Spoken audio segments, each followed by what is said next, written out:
Good afternoon, everyone. I am Bianca B. de los Santos, and today I am the second reporter, and our topic is all about the evolution of Philippine cuisine.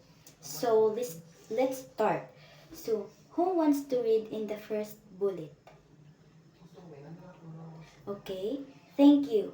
So, in 16th century, ang Spanish colonizer is naa sila'y gi-introduce nga gikan sa American like ang chili pepper, ang tomato corn, potatoes, and ang kanang ilahang ginagamit kay para daw humot ang niluto is ang garlic and onion. So, sa second bullet, kinsay gusto mo basa? Okay, thank you. So, ang mga pagkaon sa mga Spanish ug Mexican, no, uban po na siya sa mga luto sa mga Filipino. Pero, panagsara nato makita ang mga luto sa Spanish, it is because ginahanda lang na siya sa mga special occasion. Like, kanang mga kasal, kaning mga birthday, or kanang fiesta. So, ngayon na imo man ni siyang special, no? Kay tung sa una daw, kay kanang mga pagkaon is panagsalang nato siya makita nga mga luto, no? So, maunang sa mga special occasion na gyud nato siya makita. So, ang third bullet naman is kinsay gusto mo basa? Okay, thank you. So, na isa ka pagkaon like kanang arroz a la Valenciana, no, nga kuning same or walay pagbag-o nga atong na-adapt sa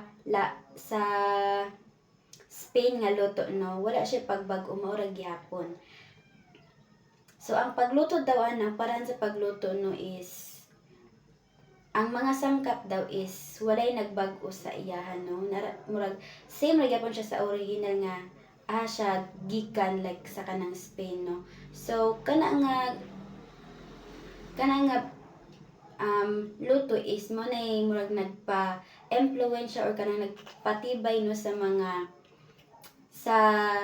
Spain ug sa Filipino nga mga luto or mga pagkaon. So next is kasi gusto mo basa? Okay, thank you. So kasagaran daw sa mga pagkaon nga atong na-adapt sa lain nasod is naa siya'y meaning, no, nga lahi sa original og diri sa ato nga mga Filipino, no, naay nagadepende pud na siya, no, kay tungod sa nagkadugay ang panahon, ang mga luto or ang mga sangkap sa luto is nagkalahi kay tungod na sa kagustuhan sa ato ang mga Filipino, no, sa ato ang paraan sa pagluto. So ang next is ang arroz a la cubana. Pag ihanda daw na siya diri sa Philippines is nagyud daw na siya kauban nga giniling nga baka or kanang baka nga naay kanang mga sangkap, no, kay para ang lasa is ato ang ganahan, no, like sa kanang mga Filipino lay magindang mga panglasa, no, para malamihan daw ta nga mga Filipino. So ang next is ang longganisa, no. Ang longganisa diri sa Filipino is murag mas same siya sa chorizo kaysa sa longganisa sa Spain. Kay ang longganisa diri sa Philippines, ang lasa is kanang panagsa na ay aslom niya po'y halang niya ang longganisa pud nga lasa sa lain nasod is naay uban nga tamis, napoy uban nga kanang lahi og timpla. So next is kinsay gusto mo basa? Okay, thank you. So today diri sa Philippines, no, ang mga pagkaon is continue siya nga naga-evolve or nagabago or daghan tay bag-o nga mga techniques or style sa pagluto, no, og ang mga ingredients pod, no, nga ato ang na-adapt sa lain nasod. And karon pod no ang Philippines is daghan jud siya na-adapt nga mga pagkaon no, daghan natag kanang mga lamion nga mga pagkaon nga ato ang na-adapt sa lain nga country. So, however, ang Filipino daw is pag maluto daw tayo is mas daghan daw og kanang mga kolesterol sa ato ang mga pagkaon no kaysa sa lain nasod nga kanang murag gamay ra pud og kanang mga kolesterol nga naa sa ilahang pagkaon no. So diri sa Philippines maguno is hilig ta na kanang mga prito-prito or kanang mga taba nya ato ang pahilisan no kanang mantika. So mo nay kalahian sa luto sa Filipino ug sa lain nasod. So next is ang Philippine food daw is ga-evolve daw na siya no sa nagkadugay nga mga centuries no from its Malayo Polynesian origin no. Pero sa una daw is nanagi daw tay kaning original nato nga mga luto no nga gikan sa atong mga ninuno sa una no.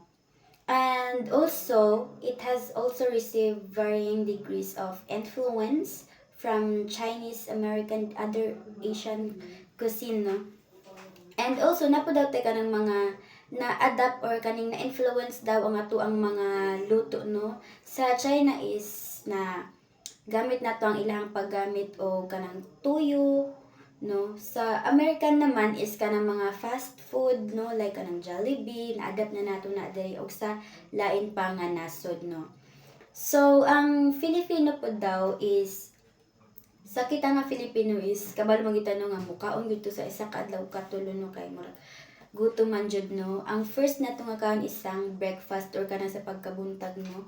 Ang ikaduha nato is ang lunch sa udto kay murag permintin naman tagutomon ang last naman is ang dinner no pagkagabi before ta mga tulog additional meal which is ang or napadtay ka ng mag additional meal no pagkagabi or kanang gutomon ta pag humanog dinner which is ang merienda or ang snack nato diri Next is ang Filipino cooking reflect the story of the island no. Some of our kaning mga pagkaon is naa siya meaning no or kanang naga-reflect na siya sa mga history kung unsa or asa nato na siya na kuha no nga pagkaon. So coconut milk or gata is often used as an ingredient in popular dish no. So ang coconut milk daw or ginatawag nato diri sa Philippine nga gata is ginagamit daw na siya as ingredients no sa mga kanang mga famous nga mga pagkaon no like kanang Bicol Express no diri sa Pilipinas na mao nato ang sa ginagamitan og gata. So next is the most famous dish is lechon. So ang pinaka daw nga famous diri ang pagkaon sa Philippines is ang lechon or ang roast pig no nga kanang gikuan siya sa uling no kanang giluto siya gikan sa uling. Next is because of its vast coastline, the Philippines also has an abundance of excellent seafood here in Philippines no. Tungod daw sa kanang taas nato or kaning taas nga kanang baybay sa dagat di sa Philippines no is daghan daw nga mga sariwa nga mga isda or lahi-lahi nga mga isda nga gikan sa dagat diri sa Philippines no like kanang ang luto is kanang ang sikat diri sa Philippines is ang sinigang na isda or kanang kinilaw nga og kanang mga hipon, alimango o kanang mga tahong nga gikan sa atong dagat nga naghatag diri sa ato kanang mga sariwa og mga naay masustansya nga mga pagkaon. So next is ang Malay Polynesian daw during daw sa kanang prehistoric era nila no diri sa Philippines no, ang pag-prepare daw nila sa pagkaon is ginapaagi daw nila sa pagpabukal no or kanang pag-ihaw. Mao nay ilahang ginagamit sa pagluto sa mga pagkaon sa una, like kana sa mga atong mga ninuno no. Next is ang Filipinos were introduced to cultivating rice and corn when the Austronesian people came to the Philippines.